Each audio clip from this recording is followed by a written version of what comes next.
Okay, so here's my follow-up video for week 13.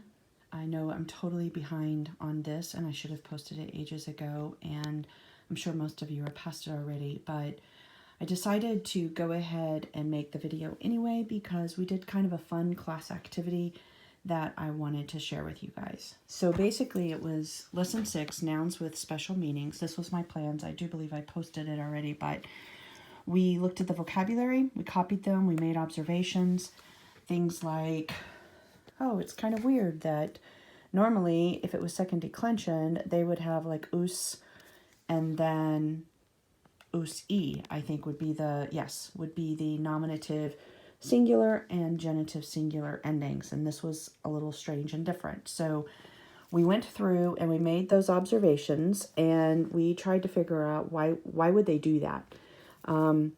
And I sort of had them kind of come up with the rules on their own. So the more we observe, the more we notice patterns and we try to identify the intent behind what's actually going on. And then we pulled out the book. We read through this page and the note up at the top of the page to make sure that we knew what we were doing. Anyway, so I took an exercise from, or one of the questions from exercise 75, which was this one right here. And I believe I put it up on the board. And we walked through it together. I wanted to make sure I had a sentence that involved some of these strange new nouns, like giving thanks and abundance, so that we knew that we had to use either the singular or the plural endings. And so it's a little confusing that even though the word is plural in Latin and you're using plural endings, in English you might be using a singular translation. So we did talk about that, and we did that on the board. I believe I have a board picture somewhere. And then this was, I wanted to make a game out of it. We ended up, it was just an activity. We didn't have it as a competition. So basically what I did was exercise 77. No, it wasn't. It was exercise 76.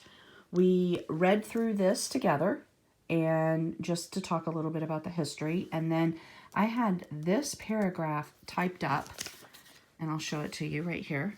I separated out the sentences like this. So I do this sometimes with my kid at home. It gives him room to work. And I told the kids that my goal for them was to label across the top, like the subject, the verb, the do, the possessive, the conjunction, and then write the English translation. That was my goal for them. If they needed to write things down like first declension or nominative singular or whatever it is, if they needed that, they had the space and the scratch paper to do it. But if they didn't, it was fine. We were just going to do the best that we could to get the English translation down. So I partnered them up and I let them struggle through the exercise together. And I believe there were 10 sentences. So it's a front and a back. Now this was my answer key that I made that has all of the information. It has the label.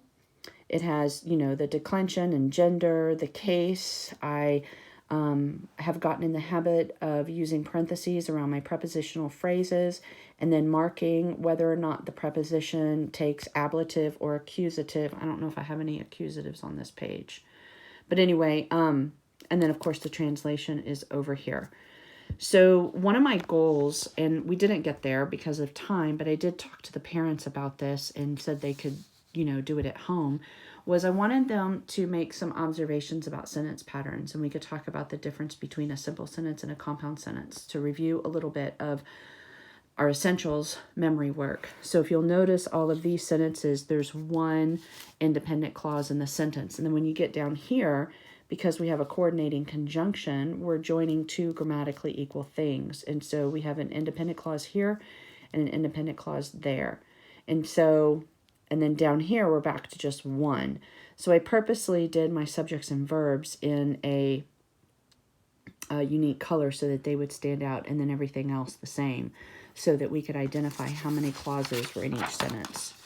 See, here's a couple of more back here that had the two separate clauses so that we could look a little bit at the English grammar of it.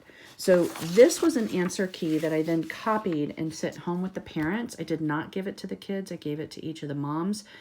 and told them that they could use it as an answer key at home, that I had not asked the kids to do all of the scratch work, but if there was a question about anything, they could refer to this to help them understand why. This is kind of what I really wanted the kids to do, was just label and translate and see if they can just go with those 2 steps. And then they talked about these things together. I could hear them in their conversations with one another about, well, no, that's accusative, so it needs to be the DO or whatever. Anyway, and then I made a black and white copy to send home with the parents that was an answer key so that they could go through that together at home. Now, some of you probably will notice that I did mark that we did a pop quiz in class. And it was super simple. It was just a little vocabulary thing. I'm trying to really work on getting them to do flashcards. And they like these little things. And they, are working really hard on vocab this year. And it's making a huge, huge difference. So I think that is it. I hope you guys have a great day.